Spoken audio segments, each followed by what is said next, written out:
భక్తి, దేశభక్తి, కర్తవ్యనిష్ట, నిష్కామ కర్మ, చాలా అద్భుతమైన పదాలు ఇది. ఈ సినిమా నిజానికి ఎంత సాహసం అంటే, ఎంత డెడికేషన్ లేకపోతే, ఎంత ఏమంటారు దార్శనికత లేకపోతే అసలు ఫస్ట్ ఈ థాట్ వస్తుంది.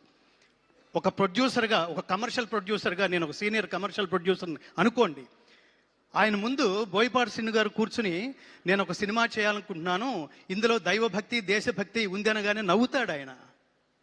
అసలు ఈ రోజుల్లో ఇది ఎక్కడ వర్కౌట్ అవుతుందండి? అలాంటిది ఈ దైవభక్తి అనే అతి జటిలమైన విషయాన్ని, దేశభక్తి అనే జటిలమైన విషయాన్ని తానే తాదాత్మ్య చెంది తానే అదే అయిపోయి అనుభూతి చెందగలిగే ఒక మహానటుడు. ఈ సినిమా చూస్తున్నప్పుడు నాకు అనిపించింది, ఎన్టీ రామారావు గారు జీవించి ఉంటే, నాన్న నేను వేదం రిఫరెన్స్ తీసుకుంటున్నప్పుడు ఆత్మావై పుత్రనామాసి, తండ్రే కొడుకు రూపంలో ఉంటాడన్నారా, నిన్ను చాలా సినిమాల్లో చూశాను కానీ ఇప్పుడు ఖచ్చితంగా నా అంశే కనిపిస్తోంది నాన్న అని ఎన్టీ రామారావు గారు ఖచ్చితంగా హక్కుని చేర్చుకుని ముందు నమస్కారం చేసే ఆయనకి హక్కుని చేర్చుకుని ఉండేవాళ్ళు. అంత అద్వితీయంగా అసమాన ప్రతిభను సృష్టించి, తర్వాత కర్మ అనే దానికి ఇంకొకటి ఏమిటంటే, ఒక కర్మ అంటే పెద్ద పదం ఏం కాదు, కర్మ అంటే పని, కర్మ అంటే వర్క్, కర్మ అంటే నీ డ్యూటీ.